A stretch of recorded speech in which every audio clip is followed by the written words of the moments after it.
Terrifying secrets within Yosemite National Park. People go missing far more often than you think.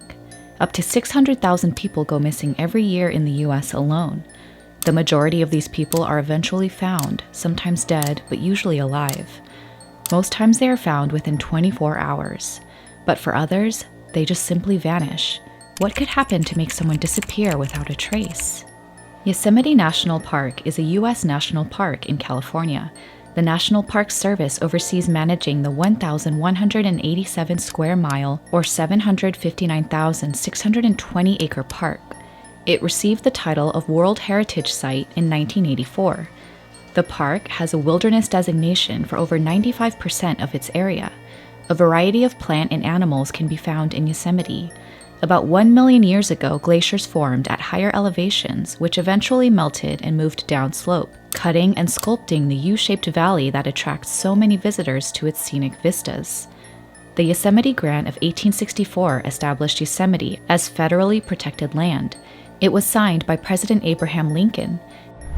Yosemite receives roughly 4 million visitors, the majority of whom stay in the 7 square miles of Yosemite Valley. In 2016, the park's visitor count surpassed 5 million for the first time in its history. As a result of the increase in visitors, the park started requiring reservations to enter the park during peak times in 2020. But it's not always a jolly time for hikers in the park. 732 search and rescue cases occurred in the park between 2018 and 2020. Many of these people were found, but some disappeared without a trace. In the past 65 years, there have been 29 cold cases. Hikers went missing without a trace. In some cases, not even the items in their gear could be found. In this video, we'll look at some of these cases which reveal bizarre things about the park. Thomason. On September 6, 2021, Joel Thomason was at the Hetch Hetchy area of the park. The 31-year-old planned a solo hike where he would move from Hetch Hetchy, fish at the Lake Eleanor area, and return after 3 days.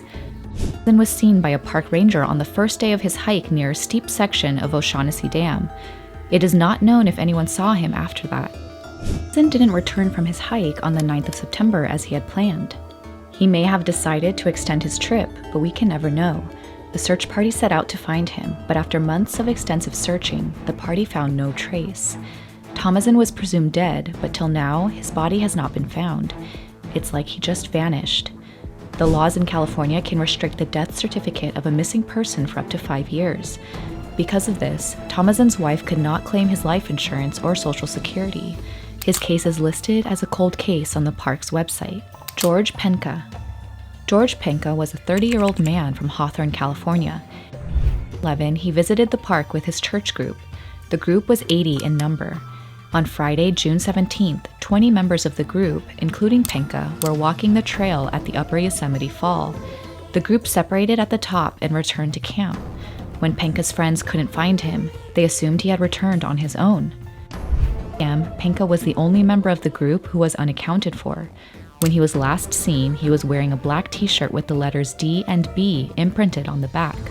He was also wearing gray sweatpants with white stripes and gray or blue running shoes. 105 people were deployed to search for Penka. The search started on the day of his disappearance. The search party used helicopters and 6 search dogs. After 6 days, there was still no sign of him. They changed the search to a limited continuous search. Just as in Thomason's case, there were no clues to his whereabouts. It was like he had simply vanished. Since he disappeared, his bank account has not been used. Neither his clothes nor bag have been found, and there is no proof of him being kidnapped and murdered. Timothy John Barnes. At the time of his disappearance, Timothy John Barnes was just 25 years old. He was 6'3" and weighed 180 pounds. He lived in Cucamonga in 1988. 9 a.m. July 5th, 1988, Barnes left on a solo hike from the Murphy Creek trailhead to Polydome Lakes in the park. He had planned to return home later that evening at around 4:30 p.m. When he didn't return, his friends reported the case. The Park Service rangers deployed members to search the surrounding areas, but found no clue of his whereabouts. He was declared legally dead 2 years after his disappearance on July 9, 1990. His body was never found. Creepy legends. Now, Yosemite National Park is not the only place to record disappearances or even cold cases, but there are several urban legends associated with areas of the park that make the stories behind these disappearances more bizarre. Galen Clark was the park's first ranger. In 1857, he gave an account of hearing cries that made him think a dog was in distress. The locals warned him from approaching the area he heard the cries. The locals believed that the cries were from the spirit of an Indian boy who died some years earlier. The spirit enticed victims into the lake and drowned them. Another legend is that of the Tenaya Canyon.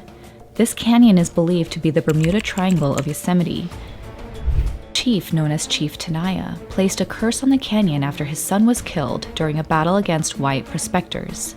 In the last 70 years, at least 17 hikers have died in these canyons. Many more have been rescued from it. So could this curse be real? Legends like the presence of spirits, wild men, and aliens have been associated with areas of the park. Now, these legends may not have much to do with the disappearances of Barnes, Pinka, and Thomason, but the next legend would have the hairs on your arms standing up. Bigfoot. Bigfoot. Jane Goodall is a renowned anthropologist. She has said that she believes that Bigfoot could exist in remote parts of the world. Fair share of supposed sightings of Bigfoot in Yosemite. In 2014, a lady named Cindy Sherrold reported a Bigfoot sighting. She heard the account from her son, who heard it from a CCC worker. She said, "A worker up there was camping in the Tuolumne Meadows, somewhere near a lake. He mentioned Miguel Meadows near Lake Vernon in Yosemite as a hotspot for weird and unusual happenings. He was in his tent ready to go to sleep, and he heard something come running down a hill towards his tent. He got out of the tent and let out the loudest scream he could, which was returned just about in his face by a much louder scream. It was dark, and the guy described what he saw as something tall with black fur, and it looked to weigh about 600 pounds. It was standing up like a human." There have been multiple reports of similar descriptions of the sightings, a huge dark figure. Now, even with the multiple sightings, not everyone believes that Bigfoot is real or that it has built its home in Yosemite instead. But more cases exist that could confirm that something strange may exist in the park. The case of the missing children. Many people go missing in national parks, but these events are underreported. In 2020, Eric Spitznagel published an article in the New York Post. In it, he says, "According to NAMIS, National Missing and Unidentified Persons System, more than 600,000 persons go missing in the United States every year. Anywhere between 89% to 92% of those missing people are recovered every year, either alive or deceased. But how many of those disappear in the wild is unclear. Neither the Department of the Interior, which oversees the National Park Service, nor the Department of Agriculture's U.S. Forest Service keeps track. Children have gone missing in the park. Some claim hundreds of them. It is not unheard of for a child to wander off when the parent's attention shifts for even a few seconds. But when some of these children were found in Yosemite, the conditions of their discovery were mind-boggling. David Paulides is a retired police officer. He spent 9,000 hours within 4 years investigating missing persons. In 2013, he released the book Missing 411, Western United States and Canada, Unexplained Disappearances of North Americans That Have Never Been Solved. He discovered some disturbing trends in his investigation. He examined hundreds of cases and discovered an odd pattern. In most of these cases, most of the children were less than 10 years old. There was no sign of struggle. Trained dogs couldn't find a scent. If they did, it led up a mountain. Though in the case of a kidnapping, it could be easy for adults to surprise little children. The weather was also a factor to knock off their scent, but that was not always the case. Another surprising detail was that many of the children who were found miles away from the location where they were lost, and up mountains. Paulides spoke in an interview with Krone 4 News. He said, "Sometimes these kids that I write about are found, like a 2 or 3-year-old, 10 to 15 miles from the point they were last seen. Or they're found 5,000 feet higher in elevation than where they disappeared. As a parent, you'll know, my kid wasn't going to make that distance in this amount of time, or climb that elevation in this period, so it doesn't make sense." There is a case of Kenny Miller, a 12-year-old who vanished in the area of Yosemite in 1992. his parents' sight for a few minutes when he was last seen tossing stones into a brook. Then he vanished without a trace. A few weeks, his body was discovered, missing some of his garments. He was found on a mountain ridge that was 1,400 feet above where he had last been seen. Paulides gave another instance, this time at Ritter, Oregon, close to the Umatilla National Forest. A 2-year-old toddler vanished. He was discovered in an unconscious state in a frozen stream bed 19 hours after going missing. However, in those 19 hours, the youngster would have had to run continuously for 12 miles across 2 mountain peaks to get to the place he was found. Survivor man Lestrade tried to replicate the child's journey. In the middle of the attempt, he comments, "I couldn't do this. This isn't right. The kid didn't do this on his own." What makes the case of the missing children stranger is when surviving children tell their stories, they speak of friendly bears or big wolves who took care of them. There is no definite proof that Bigfoot exists, but what do you think? How can you explain the strange disappearances of Thomason, Spencer, and Barnes?